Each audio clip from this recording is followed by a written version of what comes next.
We're now recording. Excellent. All right, and thank you all for coming, however many people there are. I am extremely excited to share the highlights of what I've been working on as a PhD candidate in the MIT-WHOI Joint Program. So the title of my talk is A Virtual Ocean Framework for Environmentally Adaptive Embedded Acoustic Navigation on Autonomous Underwater Vehicles. And this framework was successfully tested during an under ice deployment, that's ICE-X-20, in the Arctic, which is in the Beaufort Sea in March 2020. So a quick outline of the talk. First, we'll talk about the background, some important material to contextualize why I did what I did. And we'll talk about GPS, acoustic communication, and underwater navigation. From there, I'll spend some time teasing out the motivation. So GPS-like navigation for AUVs in a GPS-denied environment. And AUVs, autonomous underwater vehicles, are underwater drones, and they provide better spatial sampling than conventional point sensors, and they can have increasing intelligence about how to make decisions and how to sample. And so navigation is an important endeavor for that sampling. And then the contribution really is the title. It's the framework to do all of this. But I'm going to break that up into 3 steps. The first, as a data exploration, I'm going to characterize the variability and strength of the Beaufort lens, which is this recently observed sound speed feature driven by warming in the Arctic that dramatically changes the acoustic environment. The second, I design and implement interactive decision-making paradigms to easily update a sound speed profile throughout a vehicle's mission.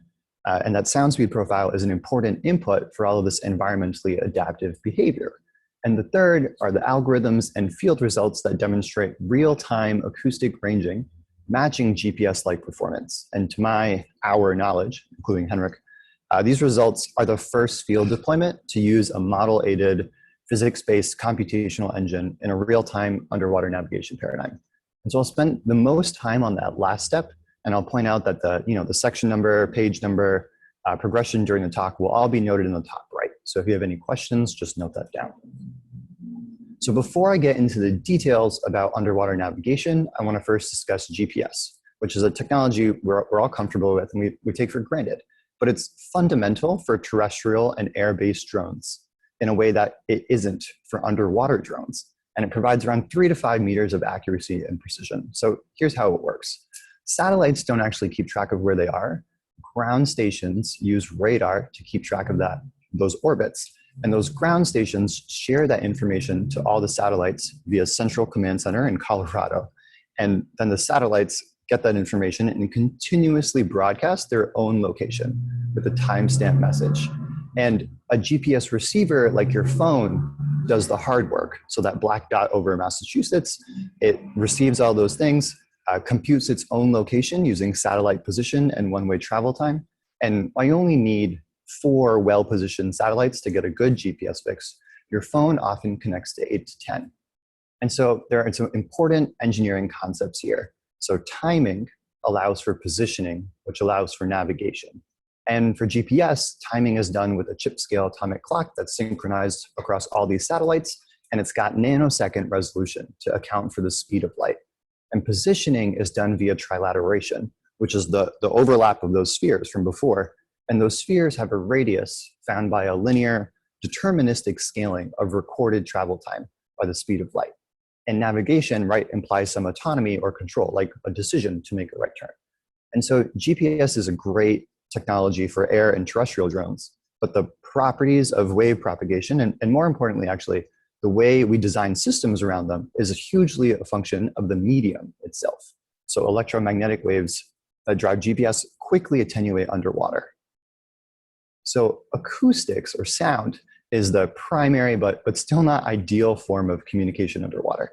And there are several challenges for underwater communications, like absorption loss, ambient noise, scattering, to name a few, but I'm going to talk about 3 that are really important for my work in particular. There's latency, so things are slower, especially relative to electromagnetic waves. And because the ocean is a dynamic and moving medium, that means messages are just less reliable as well. There's limited throughput. So because of absorption loss in the ocean, messages are small, on the order of bits per second. And for context, and I'll throw down the gauntlet for all my space friends, we can communicate more information to a rover on Mars than we can to a robot underwater a few kilometers away. And the last is multipath propagation. And this is because of the stratification in the ocean. Sound is going to take many paths between point A and point B. And because of that, point B is going to get multiple overlapping copies of a signal. And most importantly, for navigation, this means that R equals CT isn't really valid anymore. The most intuitive way to understand multipath is through a computational technique called ray tracing. And ray tracing is this really elegant way because all it's doing is iterating on the law of refraction to explain how sound bends as it goes through layers of varying temperature and salinity. And so therefore, it's favored for its computational speed, how it intuitively handles travel time, high frequency applications, which is what we use for navigation in ICE-X20, and it's also sensitive to details in the sound speed environment. So we have inputs and outputs, and I'll talk about that with reference to the diagram on the right. We have a range-independent sound speed profile for the classical Arctic conditions, and we assume here that the majority of the variability is with depth. And on the right, we have a single sound speed profile in black, and we also have the isovelocity profile in red. The source depth here is 100 meters, and we can see 4 rays from 4 unique launch angles in blue. But these rays are a special class of rays. They're actually called eigenrays. So they map an exact path between point A and point B. But they don't all get there at the same time, right? They move at some time front. And so I'm going to play a quick video and pay attention to how those rays compare to the line in red, which serves as this isovelocity R equals CT approximation.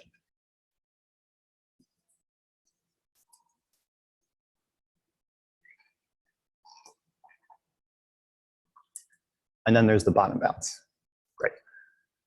And so that's the hard part about multipath. It introduces uncertainty in the arrival time structure, where arrivals can be on either side of R equals CT. And the receiver, a modem, has to decode the signal coming in with a match filter. And so it's going to isolate one of these arrival structures to interpret the incoming message. And I'll do that without regard to any R equals CT. So we need message success in the same way that GPS works to use the information in the message itself, but the timing, which is used as well, is much more complicated underwater. And even the smallest of these differences is greater than the navigation accuracy we desire, especially in an under ice environment. So the literature has always acknowledged the physics driving multipath as a significant issue, but approaches have always been real-time or physics-based. So seminal work, which is not on this chart, by Eustace and Webster, make some key assumptions to use one-way travel time for AUV navigation in the same way that I just introduced it for GPS. They reduce the localization problem to X and Y because depth is well sensed and you can sort of ignore it. And they also assume that for short vehicle missions, there's a locally homogeneous sound speed profile, which means you can get away with that linear deterministic scaling. And today I'm going to talk about 2 of these papers to demonstrate that either-or relationship. I'll point out that both operate on much larger scales than ICE-X20, around 400 kilometers or so, because these shorter range experiments generally don't worry about acoustic complexity. So the first is this really great navigation paper by Galpe et al. In 2019. And they deploy gliders in the Beaufort Sea, and they estimate real-time ranges from the measured acoustic travel times with the through the sensor sound speed via temperature and salinity. So that sound speed has a mean of 1450, standard deviation is 6.5 meters per second, and the error they achieve in real time relative to those GPS fixes is around half a kilometer. And my favorite part about this paper is that in post-processing, they re-navigate the glider with a much more advanced acoustic arrival technique, and they're able to reduce that error by a factor of 4 to 5. The second paper I want to talk about is the positioning paper by Michalatsky et al. And they find a single group velocity by isolating the last tenable ray arrival in that multipath. And they position a drifting GPS-aided hydrophone array, but not a vehicle, amidst a large, ideally distributed hexagonal array in the Philippine Sea. So they achieve really impressive accuracy, but the authors suggest that the way to improve this method is to integrate a full-scale ocean model to further constrain that multipath, which is not feasible in real time, or on a vehicle where computation is limited, or in areas where models aren't accurate. So simply, given this either-or relationship, my work retools the physics-based method, generally deemed too difficult, too computationally intensive, or even too manually labor-intensive, into existing vehicle infrastructure. And intuitively, it's going to improve the real-time navigation and positioning error by an order of magnitude or two compared to what I just showed you. And again, that coupling of real-time and physics-based is not a vanity project. It's necessitated by the unique challenges of operating in the Arctic in March, when it's first completely ice covered, so there's no GPS fix. Generally, when you're deploying a vehicle, even if it doesn't know where it is, it can come back up to the surface. That's not what happens here. The vehicle has to return home through a safe passage through the ice. And the ice itself is not just one rigid block of ice. It's several ice flows. So it's moving non-uniformly, and navigation has to be relative to that movement. And the last obstacle is what's happening under the ice. That's the Beaufort lens I mentioned earlier. It's this phenomena of much recent interest, which is a uniquely set of stratified water masses that's going to drastically modify acoustic propagation. So taking a step back for a second, almost all of the literature in underwater navigation is motivated by doing so in GPS-denied conditions. But it's not often that these experiments take place in GPS-denied environments due to the risk and the cost and the operational difficulties. So the Navy runs an ICE-X exercise every 2 years to demonstrate the state-of-the-art technology and Arctic preparedness. And the Beaufort Sea is this boundary-pushing case study to demonstrate GPS-like navigation in a GPS-denied environment, where, of course, an AUV serves as a toy model for submarine. So I'm going to talk a little bit more about the Beaufort lens relative to our lab's previous AUV experiment in the Arctic, ICE-16. And so from left to right, with respect to depth, we have salinity, temperature, and sound speed.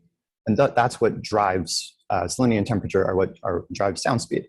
And submarines have access to 3 data streams. So there's historical data, which often serves as a climatological reference. There's modeled data, which is in this case HICOM, a hybrid coordinate ocean model, which is fairly dense, sea ice coupled model. And then there's the in situ data. And the easier to use information streams, so historical and HICOM, do not really capture the Beaufort lens. And the uniquely stratified water masses that we're looking at, which are, those are the ones that are not captured, you can kind of tease them out actually. So, oh, I forgot to turn on captions. I'm sorry, everyone. So you can see that there's a little bit of meltwater, then Pacific winter water, then warmer Pacific summer water, then cooler Atlantic water, and then deep Arctic water way below this plot. And so in ICE-16, we observed an influx of neutrally buoyant, warm Pacific summer water at 70 to 80 meters in depth. And this pocket of warm water created a knee, or that strong gradient in the sound speed. And that's what has the dramatic acoustic effect. So to understand what that effect is, we're going to first look at the classical Arctic conditions.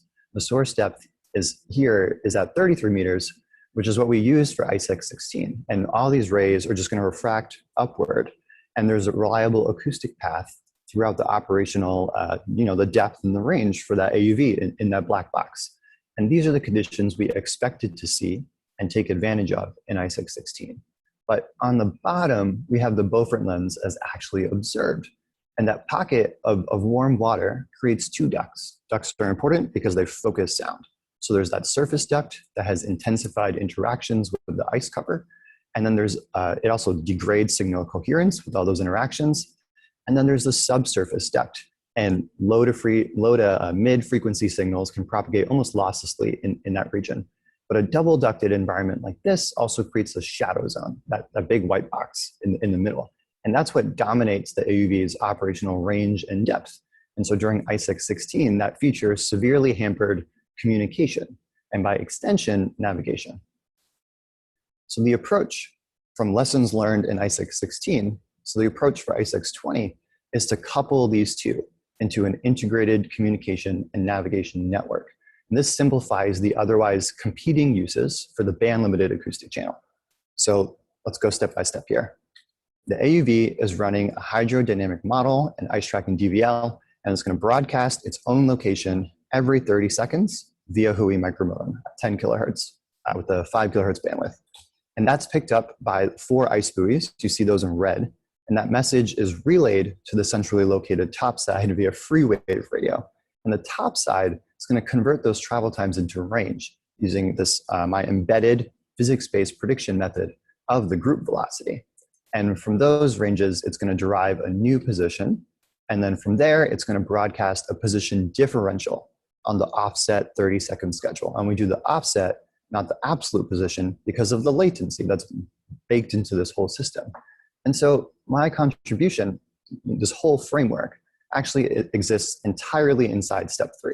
That's the conversion from travel time to range. And so it's one step in the ICNN, but it's extremely important because that's where all the error gets baked in. And more broadly speaking, this framework is relevant to any long baseline underwater navigation paradigm.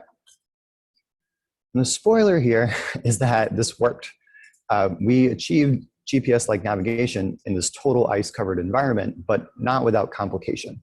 So due to a disk error, the AUV aborted its mission around 15 minutes away from the ice hole at camp, and it settled under the ice where it was and broadcasted its perceived location. And so before the AUV battery died, the team went to that GPS location, drilled a hole, and the vehicle was there. That's the picture you see on the left. And they actually recovered the vehicle 3 days later due to a storm that came in. And it had moved an additional 19 kilometers. The successful recovery is what you see on the right. And there's no playbook for this. So kudos to everyone involved in this recovery. They are surrounded by ice. And with all the complex variables of daylight and ice movement and water visibility and weather, it's impossible maybe to quantify how much error would have prevented vehicle recovery. But what I can say is the fact that the vehicle was exactly where it said it was significantly simplified its recovery. So the rest of this talk, I'm going to go over my contributions that enabled this success. I'm going to break that down, again, into those 3 steps.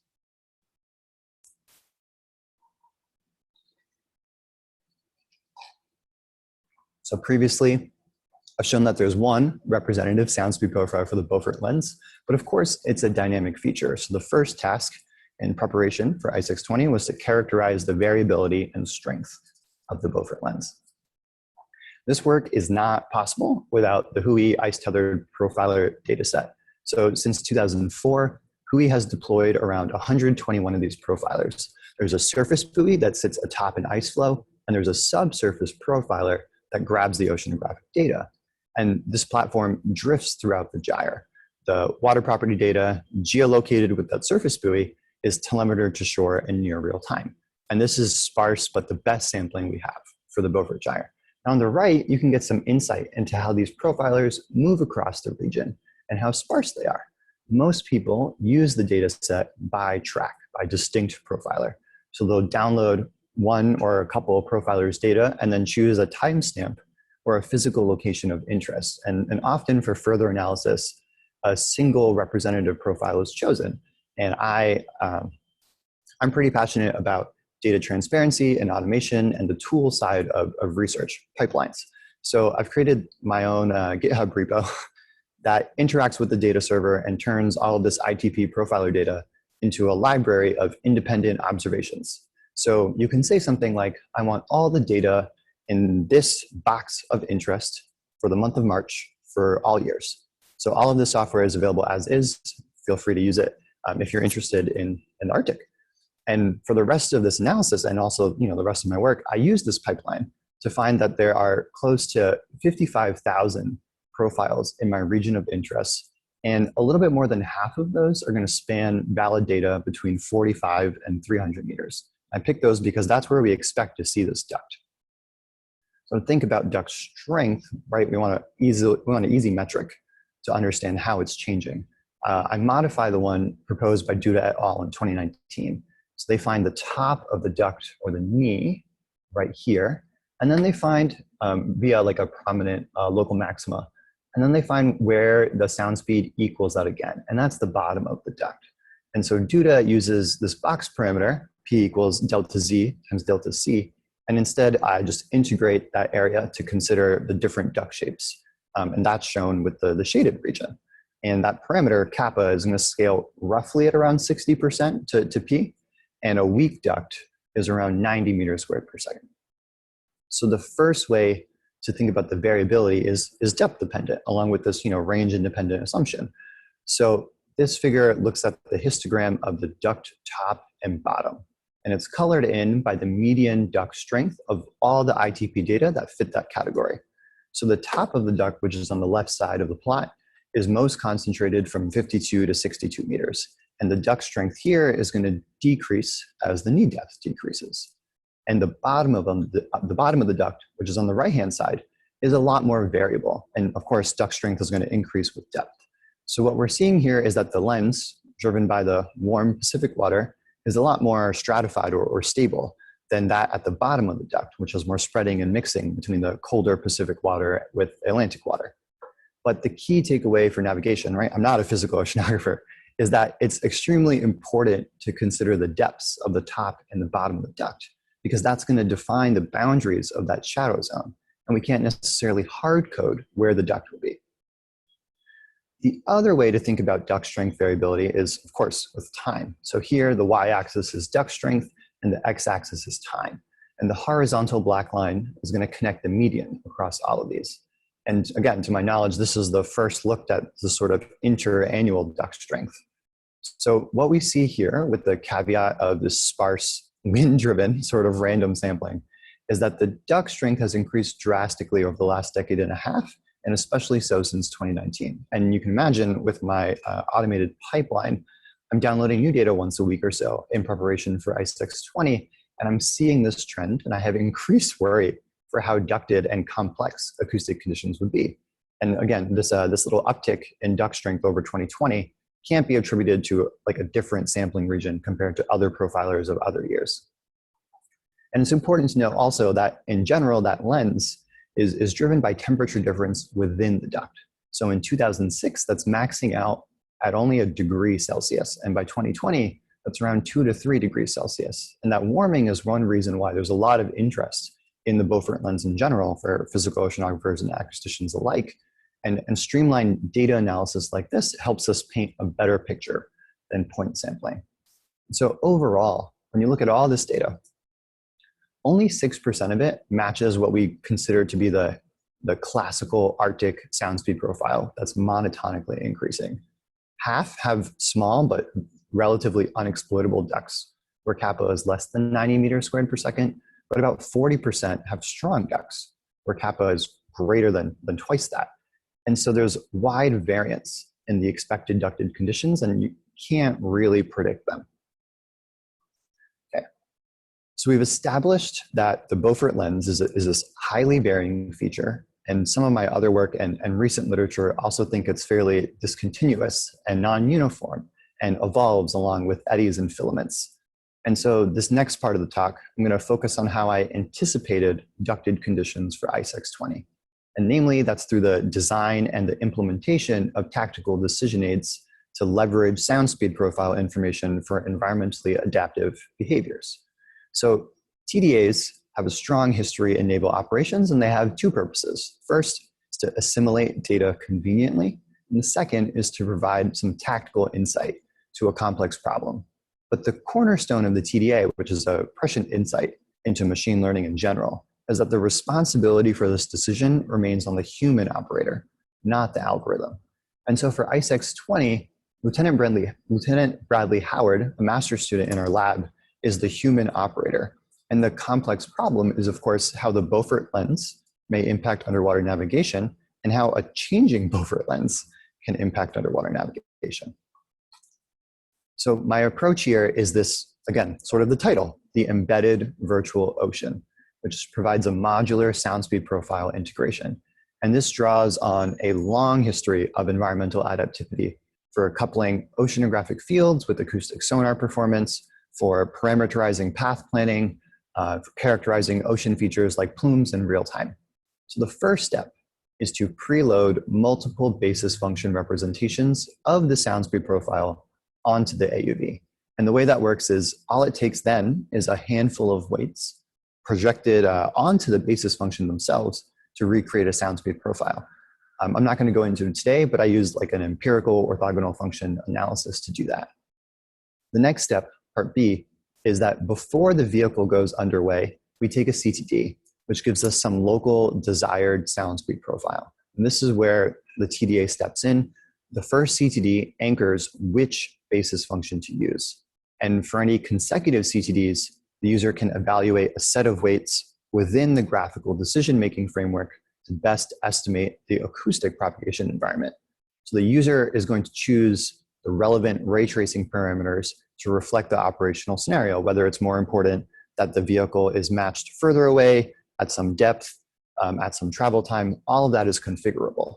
And then the TDA reports a ranking of weights based on both the environmental realism and the acoustic realism for that scenario. So we're using fast acoustic modeling with like a almost video game style interactivity to help a human operator decide what's the best estimate of the sound speed profile. And once a human operator decides what those best weights are, they can send them via lightweight digital message over the acoustic channel that builds on everything in the Gobi dynamic compact control language. And then the last step here is that the AUV can use that new information for environmental adaptation. So it can decide to go deeper, let's say for better reception. It's going to transmit its location to those GPS buoys and then get a position error. And all of that builds on MOOS IVP. And this approach provides a platform and file structure and compression for mission critical information sharing, and was used several times to update the internal sound speed estimate on a submerged asset. And this is much better than maybe the current way of doing this, which might require stopping missions, opening up the vehicle to access its payload. And I'm not going to go into all the TDAs today, but I'm going to quickly demonstrate some data that shows why the modular part of the approach was necessary. So why we might want to consider that there's not this homogeneous sound speed profile. This is the simplest TDA, and it shows the sound speed profile. The purple is the data from the CTD, and the basis function grid points are superimposed onto it. The gray are all the realizations, and the teal is the selected estimate. And you can see the rank and the weights in the top right.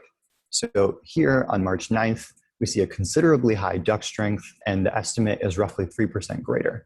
And this was the dominant sound speed profile throughout our experiment, with minor fluctuations that were similarly well captured by the virtual ocean framework. And that corroborates that trend we saw earlier of increasing duct strength.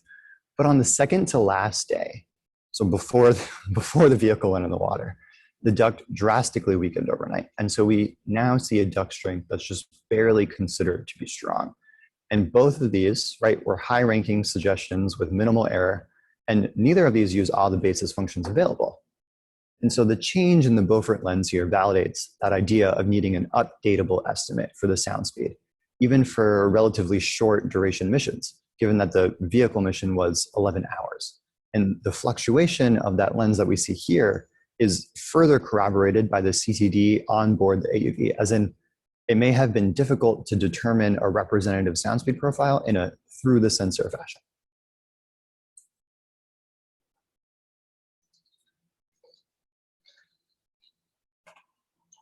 Okay, so this framework builds on naval operational paradigms to verify updates that come throughout a mission and to maintain trust in embedded intelligence on the deployed AUV.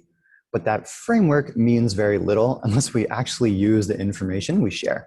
And that brings us to this last discrete step. The contribution here is embedding real-time model-aided range prediction algorithms. I'm going to demonstrate their performance achieving GPS-like accuracy and precision in beacon-to-beacon transmissions.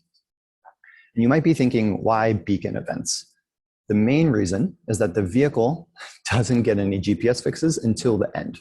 So there's no ground truth to compare to other than the fact that we've recovered it. And work currently under review, the top paper there, Randeni et al., shows that for the entirety of the vehicle mission, fixes from the ICNN to the vehicle are non-diverging and generally on the order of 10 to 15 meters. And these results include everything that is going on in the ICNN, which includes, right, that hydrodynamic model of the vehicle and the DVL tracking the ice and inertial navigation. And so this section, this analysis, is going to decouple the performance provided the overall ICNN from my contribution, which is converting travel time to range. And I'm going to do that by evaluating the range estimation between beacons, where those beacons have surface GPS expressions. And the way this worked during ICE 620 is you can think about there's a physical layer, or the ocean, and a virtual layer, the virtual ocean. And we want to minimize the difference between the two. So in the configuration, we have 4 beacons in space, and that ice is moving. And I'm going to use GPS to transform everything into a range-independent propagation modality, which means that the two coordinate planes, the dimensions we have left, are depth and range. The source for this modem experiment, right, we're toggling different modems to pretend to be vehicles and run the navigation autonomy. And we're also toggling the receive layer, which in this case is activated uniformly across all the modem buoys. And so in the virtual ocean, that effectively means we're toggling the source depth between 30 and 90 meters, and also toggling the receive depths all at the same time. And lastly is the environment. So the ice surface is non-homogeneous. There can be keels, different thicknesses, and the ocean volume is also, of course, dynamic. And in the virtual layer, we're going to assume some standard ice properties for thickness and roughness and attenuation. And as part of the experiment design, we toggle in the virtual layer as well between the baseline and the weighted sound speed, 2 different sound speed options. We do that via acoustic message to see its impact on positioning. And it's important to note that during ICE 620, this modem beacon-to-beacon experiment ran while the vehicle was being prepped for its mission. So given all these toggles in the physical and virtual layers, it is a non-exhaustive and asymmetrical data set. But if you run the statistics anyway, the real-time mean range error was 11.38 versus 11.36 for these 2 sound speed environments, so fairly indistinguishable. Oh, the nice thing about that is that matches what we see for the vehicle run, which is a completely different data set. So A, we know that this level of ranging error is tolerable for under ice navigation. And that similarity further corroborates that the results gleaned from this modem experiment, which is explicitly positioning, applied to the vehicle run, which is explicitly navigation. So in post-processing, I've rerun that group velocity prediction pipeline as if every modem was always a vehicle. So this becomes 1,243 events in total compared to what was previously 800-ish with a 1/3, 2/3 split between those 2 sound speed environments. And the beacons here are nominally colored, and the beacon depths are pointed out by those triangles. So the upper and the lower triangles, the upper and lower receivers on the buoys are upward and downward facing triangles, and the 20-meter one, which is only at camp, is right facing. And here's a bird's eye view of the experiment and the transmissions for a source depth of 30 meters. And in this case, right, that means north and south are transmitting.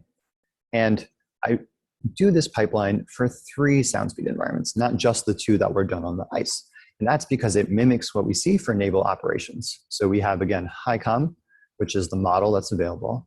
We have the baseline environment, which we can think of as this new, more relevant historical average. And we also have the chosen weights, which are the estimate of the in-situ data. And so all the way on the right, we can see the time-matched eigenrays for the beacon locations. And these eigenrays are curated from bellhop by the closest location for the observed travel time in the data. Otherwise, bellhop, this ray tracing model, is a greedy estimator of eigenrays and will generate anywhere from like 0 to 30 eigenrays with the density of launch angles that we're able to use in real time, which is around 0.05 degrees.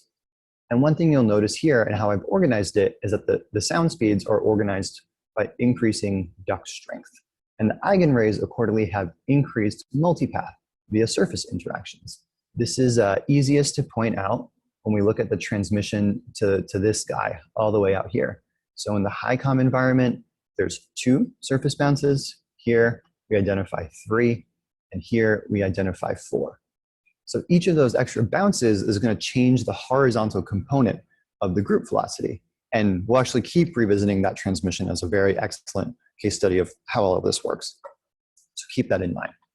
And the other thing that happens is we start to hit a computational limit for receivers in the shadow zone for that weighted environment.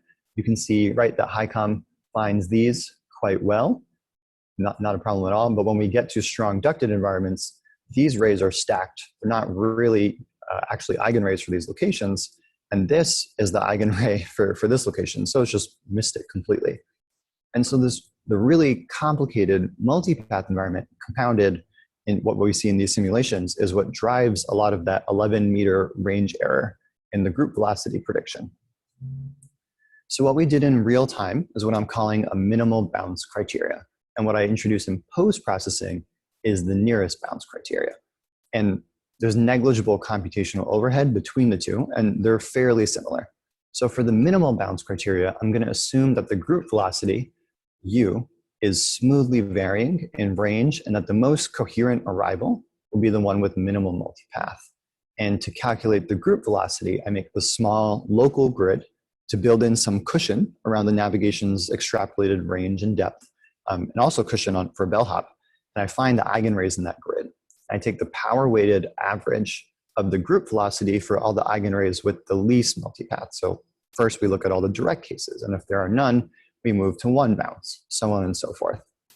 This is marginally, maybe already better than what's done in literature for real-time efforts, because it's finding a single horizontal group velocity for a distinct point A and point B.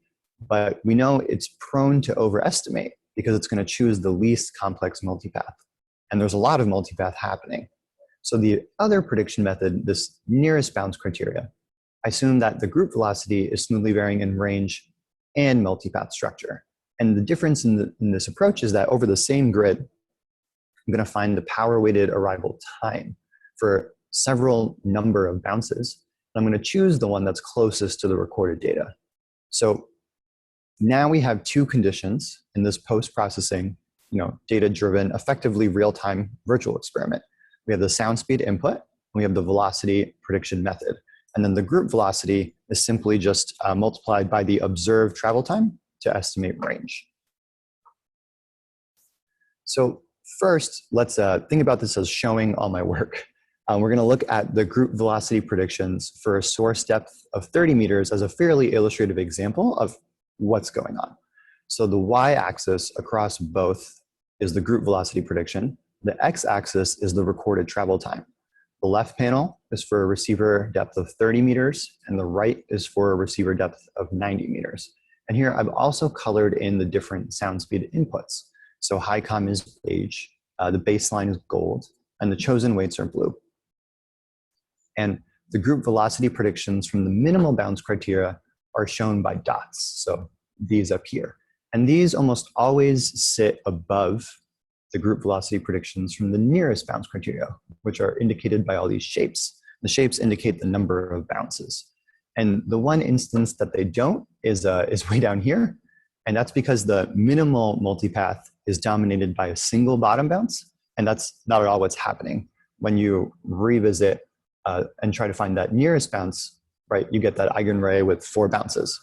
And it might be a little obvious, but the nearest bounce method is actually never classifying anything as a direct path for a 30-meter source, even though they exist as eigenrays.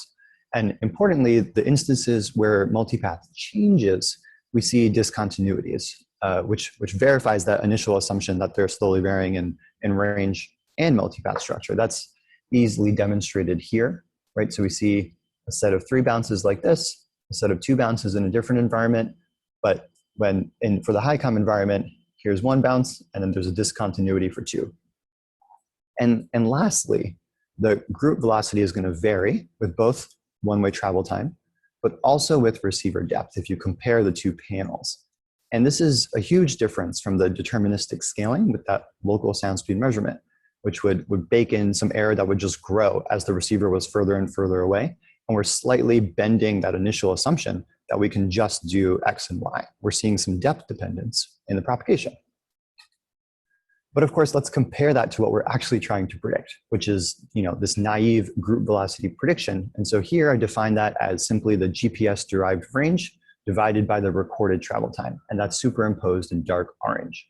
So if we look at the left-hand side first, as expected, the nearest bounce is doing a much better job overlapping with data-derived values. And what we're seeing is that it's classifying multipath more correctly, and though it's limited data, the higher multipath classification tends to be more accurate. So that might be because we're seeing like a tighter bundle of rays, and we see that happen here, our favorite bottom bounce snag. The other important thing to note is how on the right, like these are not doing as well. And what's happening here is it's indicative of those eigenretraces from earlier. We're hitting or going through that shadow zone. And because of the limits that bellhop provides given the real-time computational constraints, there's just not many accurate rays driving that prediction. But of course, so if you look at those two conditions, the sound speed and the method, we want to distill that down into a way to compare them. And so the range error here is just the acoustic method minus the GPS-derived range. And we can distill that across those conditions with the mean, the standard deviation, and the median. And almost always, there are a few outliers that are going to drive the mean to be higher than the median. If we look at this table, you see that HiCom, the first sound speed, makes some small gains with this new method, which makes sense. Because the acoustic propagation environment it facilitates, it's going to see the least multipath. So its performance is actually quite good to begin with, but it would probably deteriorate at further larger operating scales. The baseline mean error is similar to the real-time one. And again, we see significant improvement with the new method because it's incurring multipath. And the weighted has the most interesting story. That bottom bounce snag identified earlier causes the mean and standard deviation to be pretty large. But this is easily remedied by the new method. And the mean and standard deviation for the baseline and the weighted are pretty close to what you'd expect from GPS. So the conclusion here actually is that the algorithm and the environment work in concert to mitigate error. Either one alone is not enough, and that's because the environmental fidelity begins to match the acoustic conditions, right, of that intense multipath. And the other way to think about this is I've been talking about correcting that systemic overestimation from R equals CT, or with that minimal bounce criterion. And so we also want to take a look at the directional error between the two methods. And keep in mind that the more symmetrical range error here further reduces trilateration error. So this plot is a cross map of the directional range error for one of these sound speeds, the weighted one. And the markers are colored by source depth, and the shapes are the same as before. And the x-axis is the minimal bounce criteria, and the y-axis is the nearest bounce criteria. And this whole plot is square, which means that for events in the shaded region, the minimal bounce is better, and for events in the white region, the nearest method is better. And as you can see, there are no events in the shaded region because the nearest bounce becomes the minimal bounce when it's appropriate. And so maybe the first thing to notice is that all the events are in the right-hand side of this plot. And the original method, right, shows that systemic overestimation, but it's reduced as events here straddle the x-axis as well. Maybe the other glaring thing to notice is those clusters. And here I'll talk about them as the good, the bad, and the ugly. Why not? So the good thing about the clusters is that they're of source depth and multipath structure. So what we're doing is sensitive to the underpinning physics, even if they are baking in a little bit of error. The bad is that there are some clusters adjacent to others of the same styling, like right around here. And that's maybe explained by ice drift, but also like getting a different satellite constellation for the GPS measurement. And the ugly part of this is that they're all banded at 45 degrees, which just looks weird. And you'd expect that to be more circular error if the error was just noise. And so the amazing thing here is that this is error on the GPS side, and it's my estimate, right, compared to a fluctuating ground truth. And not gonna lie, when I first thought of that, I had a small existential crisis. And so I looked back at the raw sensor data. And here I've isolated the northern and eastern buoys and the southern and western buoys. So we have all corners of comparison. And the Garmin GPS puck we use has a spec sheet accuracy of 3 meters, 95% of the time. So these plots show GPS drift from the median range on the y-axis and temporal drift from the median travel time between those buoys on the x-axis. And to account for the very tiny vertical difference, right, caused by the source and receiver depth, I've added color for source depth and shape for receiver depth, same as before. And we're zoomed in on such a small portion, it's effectively linear. If everything were ideal, there'd be no sensor noise at all. Those events would all line up on or very close to that dashed line, which represents a nominal group velocity of 1440 meters per second. But this is not the case. Some events do, like the ones between north and east, right? So we can see those here. And that indicates that there is some relative ice drift between them that is not experienced between south and west. But most events for the nominally same travel time offset just show fluctuation in the GPS measurement. And a deeper dive into the GPS puck data itself shows that self-reported error is mostly within 2 to 4 meters, with some going up to 12 meters. And so what I learned relatively recently is that GPS fluctuations at polar latitudes are quite common due to ionospheric effects, like the aurora borealis, what causes that, and sparser overhead coverage. So the placement of GPS satellite orbits more heavily favor where people live, not the Arctic. This is a fairly amazing result. The acoustic method of ranging here is sensitive enough to reveal fluctuations in GPS. And GPS is the gold standard, and it has global coverage, which we do not. We're relatively short range. But given that we're operating in this complex propagation environment and are able to reconstitute location, if not as accurately as GPS, then more precisely, is a huge result. And future work can actually take into account that self-reported error by the GPS puck when trilaterating for an AUV's position, especially for field deployments in the Arctic.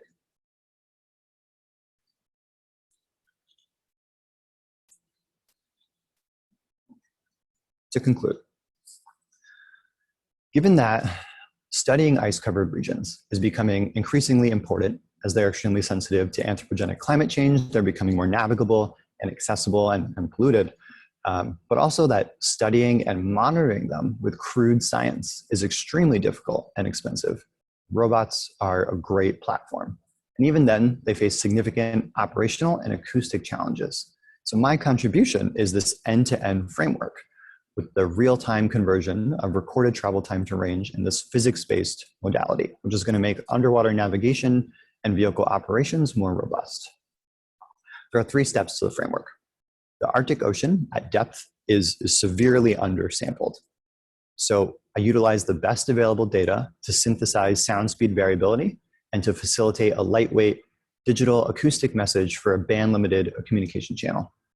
Second, as I think the field transitions from teams of humans supervising one robot to teams of robots operating under minimal human supervision, we need a sustainable way for an operator to verify new information and to maintain trust in an AUV's embedded intelligence. And so the interactive decision-making framework and the TDAs I built and tested in ICE-X20 is a good step in that direction.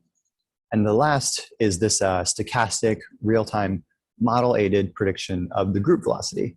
And that takes into account where point A and point B are. And this might be a little tongue-in-cheek, but I learned this equation from my friends who did undergrad in MECI at MIT. That 1 over a frowny face is a smiley face. And multipath is generally viewed as an obstacle for acoustic navigation because it introduces uncertainty in the exact time of arrival. But in this work, I exploit it as a new dimension of information to further minimize navigation error. And the results from that technique rival GPS accuracy, particularly at polar latitudes, and actually surpass GPS precision for the data set we collected during ICE-X20. So overall, this framework is crucial to, in my knowledge, the first successful real-time physics-based environmentally adaptive underwater acoustic navigation solution. Thank you. I guess I'll just imagine the applause. Thank you, Eesh. All right, so we're now going to open up the... Oh, Aaron, I have acknowledgements. Should I do that? I'm sorry, I thought you were done, please. Okay, no problem. Let me just take a quick breather. Yeah. And then we'll get to questions. So obviously, thank you, the audience, for dialing in today, however many people that is. I think as I've been in the JP for quite some time, that students tend to have big acknowledgements, and that's because this program is incredible. And I will be as quick as I can with 3 slides here, but I haven't rehearsed this part. And for me, I really tend to think about these acknowledgements, not just about achievement, but about the sense of community and belonging that has really defined my graduate school experience. And so first and foremost is Henrik, my advisor. That feeling like I belong began with you. And you gave me the space to figure things out for myself. And, while at first that was difficult, it's exactly what I needed to grow. And I couldn't have asked for a better role model, for the type of engineer I want to be in the standards you set for the lab, but also maybe your coding prowess. And maybe more importantly, how you treat everyone in the lab and the balance you lead with your work and your life and your family and your health. And you encourage all of us to have that as well. To the rest of my committee, Pierre and Doni, committee meetings were fun, if also sometimes a little brutal. But the critical feedback, you always challenge me to do better or to be more precise or to rethink how I explain something. And this result right now is so much better than what it was when I initially pitched all of this. And when you provided all that feedback, you always conveyed that I could rise to that challenge. And that is a skill I really appreciate and I'm grateful for. And actually, and Joni in particular, I think those conversations started way before all of our committee meetings. And you looped me in on a field experience in the Connecticut River that really changed the way I thought about vehicle operations, right? From a communication and information sharing point of view. To all my lab members and LAMs, past and present, this work is not possible without so many contributions to the code base and field work. And in particular, I want to give a shout out to Bradley and Oscar and Ree, who have been tremendous collaborators and friends. There are probably too many JP folks to thank. When I first got to the joint program, I sat in a hallway next to a printer, and I was right across from Britt and Steve, and they would invite me out to lunch. YT would swing by and explain what he was doing to me, and I didn't understand the math, and then I would talk to Art, and then I would maybe understand it a little bit more. Same thing with Tim. He was right there, and we also always hung out at ASA conferences. And I'm excited to keep working with all of you and to be nearby.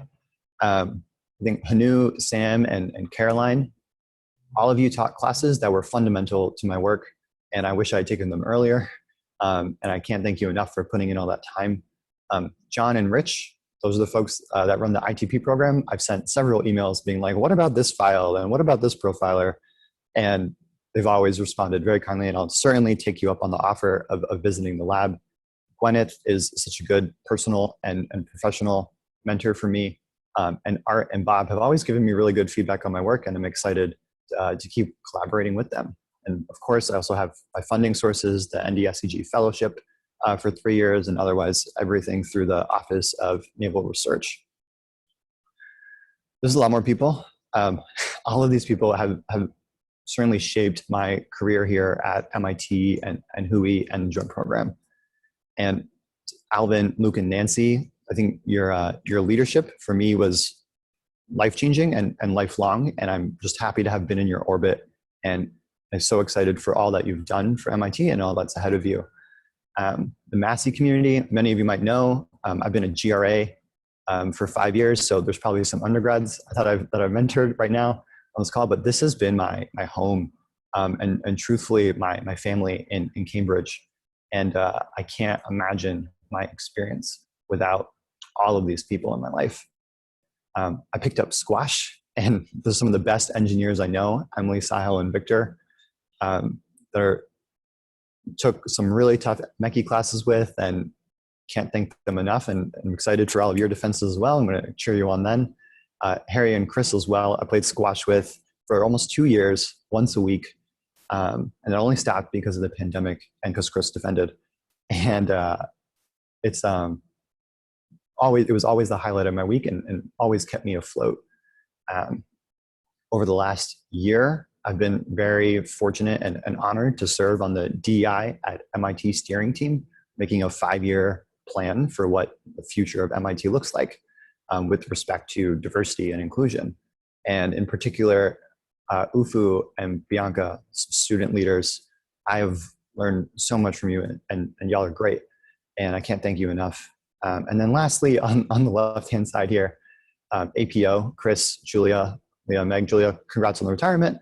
I think I've been fortunate to be involved in the open house and some other things behind the scenes, and this program would not be as special as it is without all of the hard work you put in. I can't thank you enough for making it such an amazing place to be. Short of going through this right column one by one, because I know I've missed people, I'm going to maybe just paint some broad threads. So the first is being an engineer in the joint program means your cohort is spread across multiple departments and you don't really co-locate anywhere. And the engineering crew always bands together and is so fun and such a good community. And I've learned so much from everyone. And Ryan O'Shea in particular, you are great. Thank you. Thank you for everything. The other thread, I think, and Aaron sort of mentioned it earlier, thank you, is a big part of my time in the joint program has also been thinking about equity in ocean science, about who is doing this work and who it impacts, and shifting how we talk about diversity, not as an extractive way to better our science, but as a moral imperative, maybe, you know, a direction, a bar to set. And I have so much love in my heart for all the students I've worked with on stuff big and stuff small, but in particular, Chrissy, Justin, Paris, Pimo, Mara, and Rose, and you know, everyone in JP Ask, that graduate assistance application program. You are all so wonderful, and you've kept me afloat in one way or another. And the last thread maybe is just community. When I joined the JP, I started this really silly thing, which was naming our cohort and bequeathing a name on the next one. And that is actually stuck. And I attended a really amazing naming ceremony over Zoom about a year ago. And I don't know, it's such an incredible part to have a stamp on the community and be part of such a thoughtful and compassionate student body. And last but not least is my family. Shannon, my wife, you are the bread maker and breadwinner in support structure, especially for this last year or so. And I couldn't have done this without you. But as I like to say, if I could have, maybe it would have been faster. To my parents and siblings and in-laws, we've chatted on the phone so often.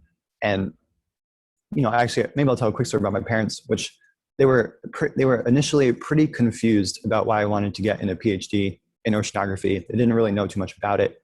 And they quickly channeled that confusion into excitement when they realized how excited I was about it. They were always asking me questions and sending me news articles, and they read about the oceans and robots and climate change, and that support is amazing. And of course, I have way too much family to actually go through, as you can, I guess, see from the Zoom call. But I want to highlight some elders who are foundational in my life.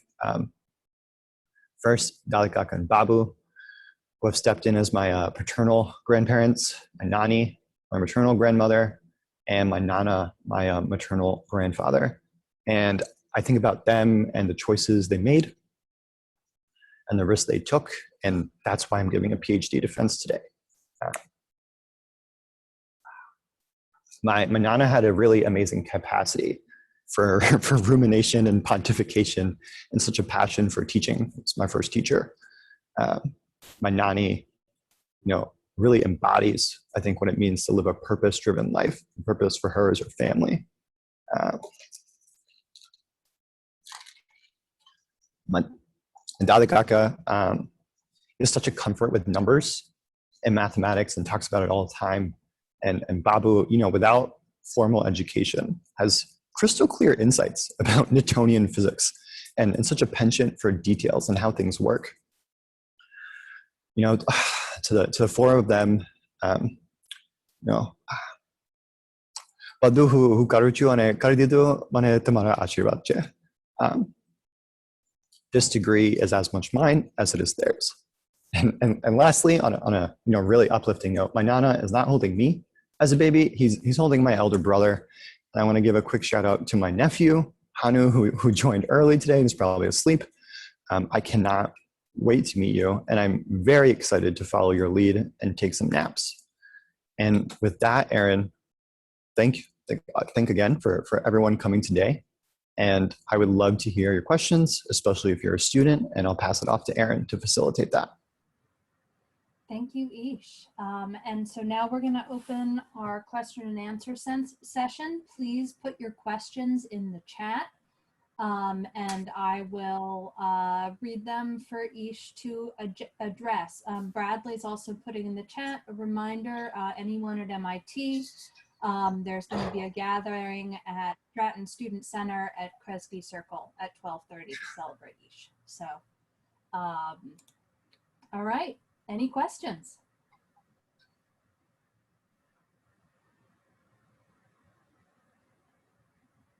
Really none. All right, well, I have a question which has to do with temporal spatial variability of these features that drive it.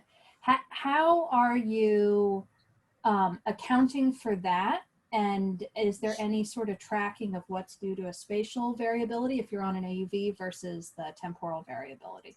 Yeah, this is a pretty insightful question, right? So the key assumption in the AUV paradigm, especially right for these short duration missions, is that you're working in a static ocean. You can take a snapshot. We think about the scale of things that change, and that becomes a little bit harder. So actually, let me go to a couple of backup slides. So first one I'll show, oh, let's see here. What would this be? Oh, it's the next one, great. So if you look at that spatial projection, what you see, maybe the first question, right, is how do you take into account the spatial variance? It exists across the gyre, but over the smaller vehicle operations, it's just hard to tell from the data we have. So that duct strength is, or the duct itself is persistent, not necessarily continuous. But through the sensor version of trying to say, okay, this is what I'm seeing in real time, this is how it's changing in real time, is a little bit harder. And if you look at the salinity, temperature, and sound speed from Makura over its 11-hour mission, Makura is the name of the AUV, it's tough because even these are not going straight down in the way that we like to sample the environment. They're through like yo-yo patterns and they're spread out. And so I've sorted these just by going like a dive down and coming back up. And so Makura would have never seen as strong, what we can see from here is that Makura would have never seen as strong of a duct as what we saw at the campsite, but that it's still, worked for acoustically, but also, right, what's happening here is that it's just seeing a lot of fluctuation in what that lens looks like over the course of its mission. So still picking like one representative way of looking at it for that small region is probably better than trying to continuously adapt to something where you're going to see all that microstructure. Great, thank you, Ish. So we have a question from Sam Jackdaw. Hey, Ish, at the beginning of your talk, you talked about GPS, which is global. How far is the solution that you proposed accurate? Yeah, good question.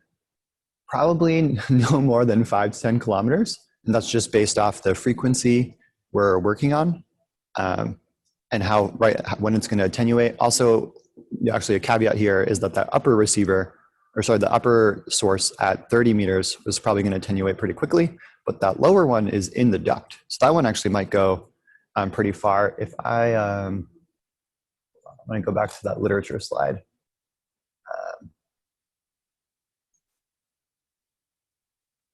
Right, so these papers, Freytag, Webster, and Galpe, they're in the Beaufort Sea, and the reason they get that mesoscale coverage across the whole gyre is because they exploit that subsurface duct to propagate all the way across it.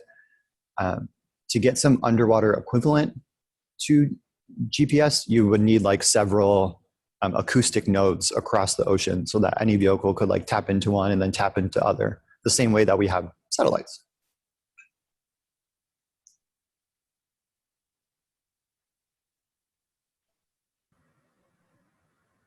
Great, thank you. Other questions? I could start cold calling. I have a question. Oh, good. Although my video is frozen. Hi, Ish. Hi from Isha's alma mater down at Duke in Durham. Hi, Isha's families. Okay, I'm not a certified scientist. Can you talk more about your desire? You had the slide where you talked about sharing your data on GitHub, which I'm only vaguely familiar with. Can you talk about your desire to keep data like collaborative and open source and how that is or isn't sort of culturally the norm or present in your field? Sure. I think that's a really insightful question, Emily.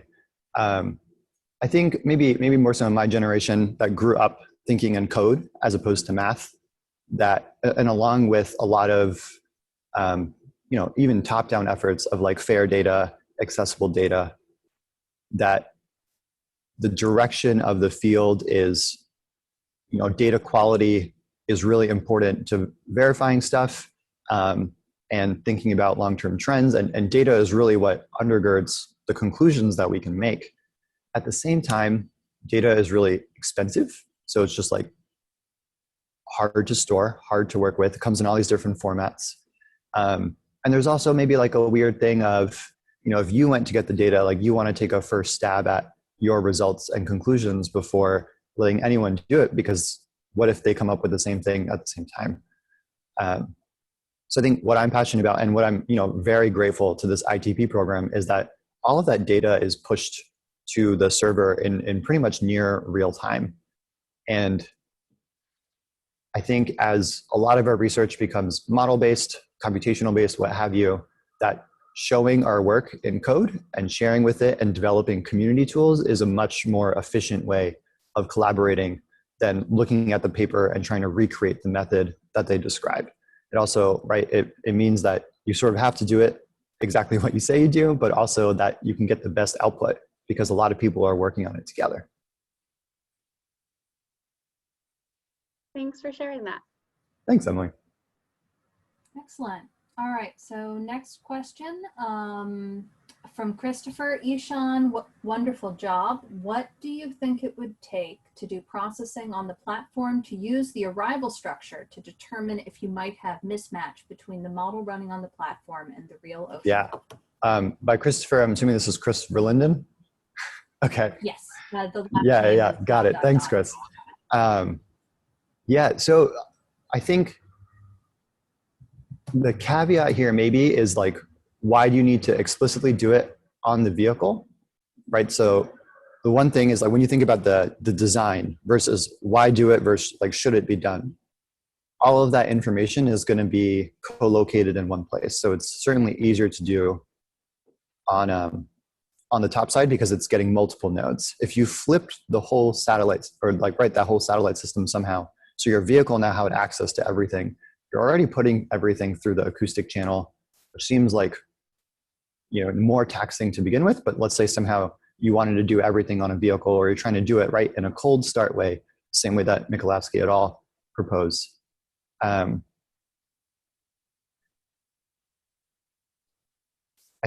You'd have to start tweaking, right? Effectively now you're doing fast tomography. You probably know a lot more about tomography than I do, but my first step for doing that would be to look at that basis function representation. And along with that basis function representation, I save like a distribution of what those weights look like. So I would start to toggle those weights into like lower or higher probability fields, depending on where they started, and seeing if you can tune what the sound speed profile, match those arrivals again. But again, I would push back a little bit, like at what cost? Right now we're showing pretty much accuracy that is GPS. So it would take, I think, much much longer propagation times, or potentially also, the type of multipath that doesn't have bounces. So it's harder to characterize what's going on. So if you're trying to tweak by arrival angle, let's say. So that actually leads nicely into the next question, which is, do you think you can use communication from multiple AUVs to improve your positioning? And how would that compare to adding more buoys? Yeah. The tough part about doing it with more AUVs, though I think that's certainly the dream, is that they're all running estimates together. So there's some really great work by another LAMS alum, Rukema, and he's doing positioning relative to the other AUVs, but it's through like a central, one central beacon.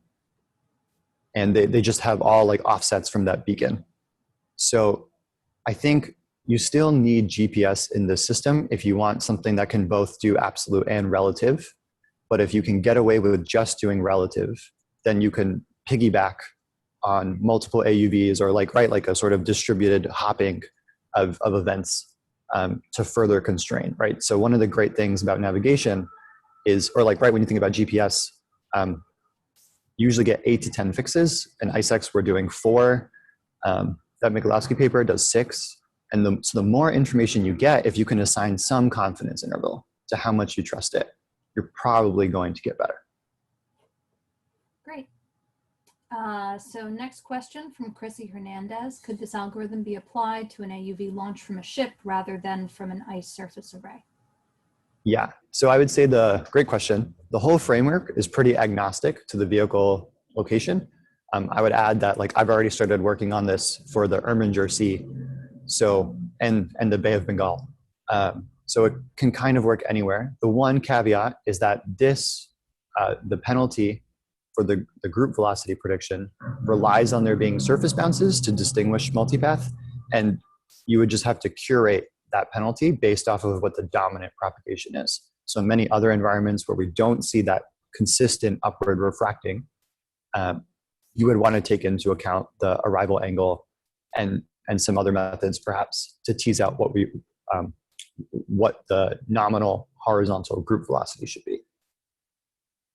But it probably gets easier in other places where it isn't ice covered. All right, and we have one more question from Tim Duda. It says, some of us have looked at the duct variations, as you know. This is from the group, not just me. Have you done any analysis on how the system would perform as you move to longer range? And could you introduce range-dependent structure to improve things, such as from a high-resolution ocean model? I think I have it right that you used a range-independent framework. Correct. Yeah, so first, hi, Tim. You're totally right in that the work you've done, especially in the modeling, is, I think, otherwise unprecedented in matching the Beaufort lens. For the smaller ranges of ICE-X20, I don't think the variability would amount to anything just based off the resolutions of the model. If you're looking at basin scale propagations, then certainly all of that would be fine in the group velocity prediction, because we would just constrain the absolute navigation, or the volume instead of a range independent. So if the model was accurate enough, we would be able to account for that.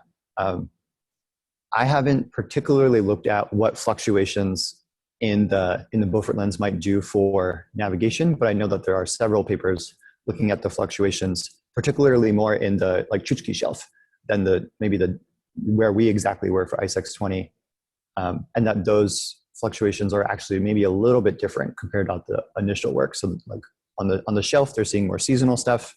That's not really what I'm seeing when I look at the whole data set for this window here. Okay, thanks. That's kind of from Gordon too. We were Thanks, Gordon. Conversing offline. He had to take off, so I asked the question. No problem. And I'm looking forward to continuing that further, because I think in your April paper, what was it? You showed a distribution of the duct strength relative to an ITP profiler and what was in your model, and it was kind of mismatch. But I think if you compared it to the overall distribution that I'm seeing here, your model actually looks even better than it does right now. Yeah, I'm very impressed with your analysis of that data set. People asked me why I didn't analyze more ITP data, and I explained it was a really huge job, and you've done a good job with that. Thank you. All right, one more question, and then I think we'll shift from the open to closed session from Tim McClintock. Would attempting to use binaural detection of sound waves as in terrestrial audition have any benefit? I don't understand that question, so I'm gonna. If we could, it's an array processing question. I think it means, if I could read it, perhaps. Yeah. Do you see the chat? You should. If you open up the chat. So the idea is, we have our 2 ears to get directionality. Okay, I see. Yeah. So right now that micromodem is maybe a little secretive on how it's actually triggering what the time it collects as that nominal arrival time. But a lot of other work, actually, particularly Aaron's research, looks at arrays on vehicles. And what that tells you is you get not just range, which is pretty much what I'm doing in trilateration, but then you can also add the angle, which is triangulation. And so in the same way that whatever creatures, I don't think humans are that good at it, but obviously marine mammals are quite good at detecting directions of sound waves in the ocean. You can mimic that with a little bit more processing. The catch there is that it's a lot of data at a high frequency. So it just becomes difficult to continuously work with. But it is possible, and people are doing a really great job with that. All right, so I think with that, we should all give Eesh virtual applause to thank him for his presentation. All faculty members are welcome to join the secondary Zoom link. I think I can just put that in the chat and donate. They've already gotten it. Okay. Yeah. Well, the question, if it should just be the committee or if we should also invite other faculty. And Done, Pierre, what's standard? I've always said other faculty are welcome, but if they're going to ask questions, they need to have read the thesis. Yep. All right. So if you have read the thesis, we're going to take a 5-minute break before convening the closed session. Send me an email or send me a direct message and I will send you the link. All right. Thank you all. Thank you all again for coming. Congratulations. Thanks. And Thank you, Eeshan. Bye-bye. Bye. Can't see any of you.